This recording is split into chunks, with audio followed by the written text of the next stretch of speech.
All right, so we are going to find a fraction of a whole number. Now, when we're doing that this year in 5th grade, your answer is always going to be a whole number. You will see a fraction of a whole number written in a couple different ways. 3/5 times 10, or 3/5 of 10. That's the same thing. Of and multiplication sign are the exact same thing. All right.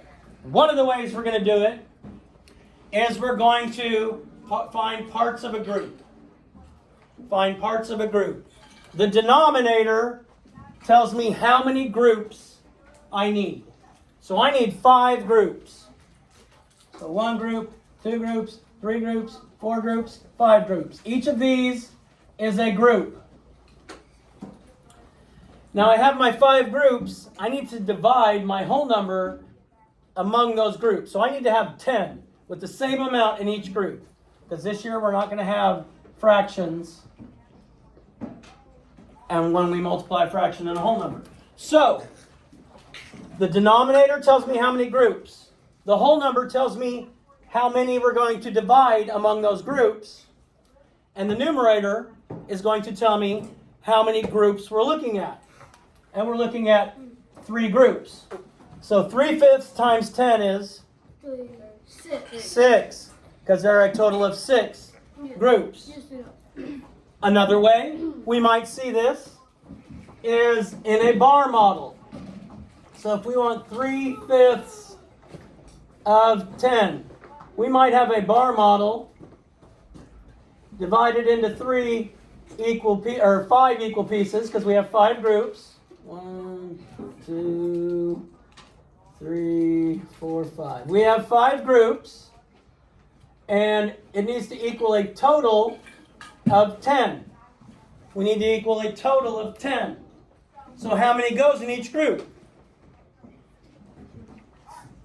Anybody, just say 2. 2 in each group.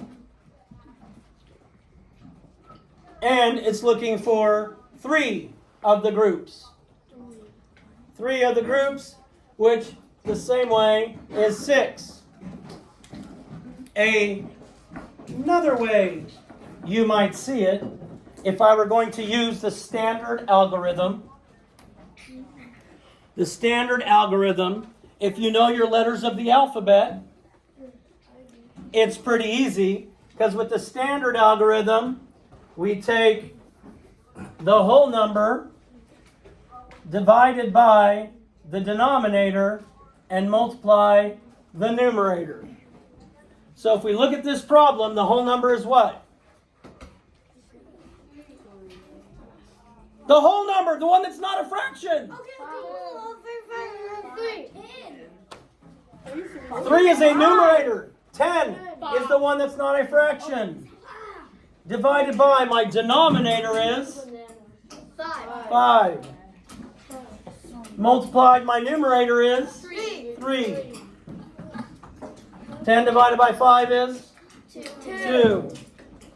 2 times 3 is 6. So we got 6, all 3 ways that we did it. Let's look at another one, and I'll do it all 3 ways as well. And if you can get this, everything we're doing next week, or almost everything, is going to be pretty easy peasy raw chicken squeezy for you. Easy peasy raw chicken squeezy. 2/3 of 15. Okay, if we're doing parts of a group.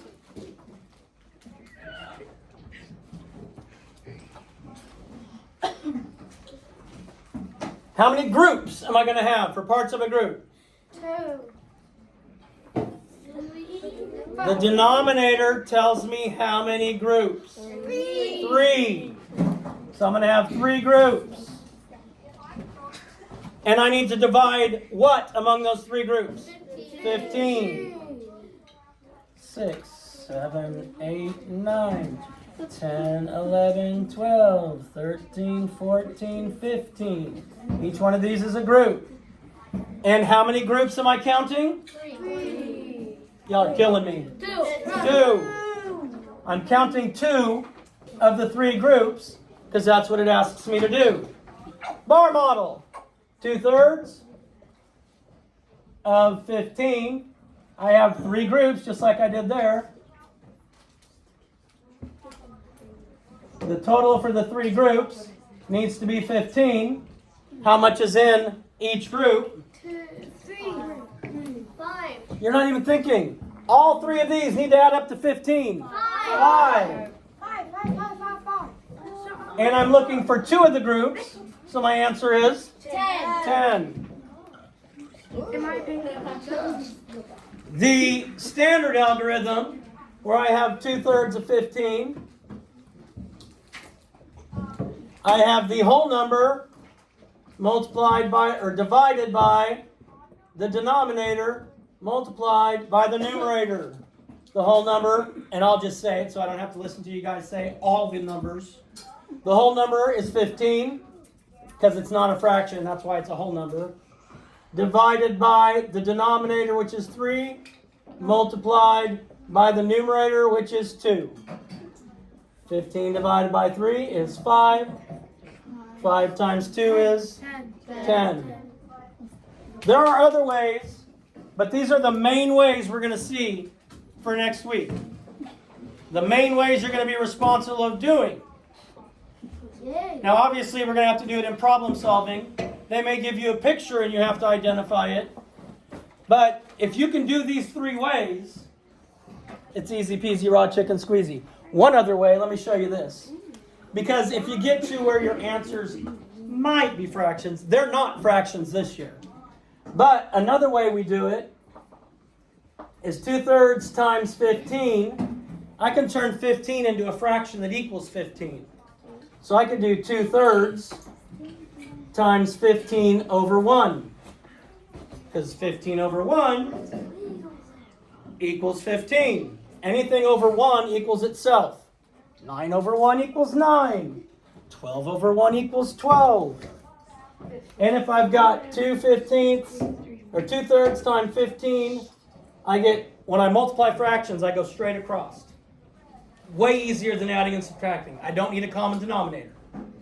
So 2 times 15 is 30. 1 times 3 is, which is what kind of fraction? Improper. So 30/3 equals 10. 30/3 equals 10. We have any questions on this? No, sir. I'll leave this up so that when you do this, you have something to refer back to.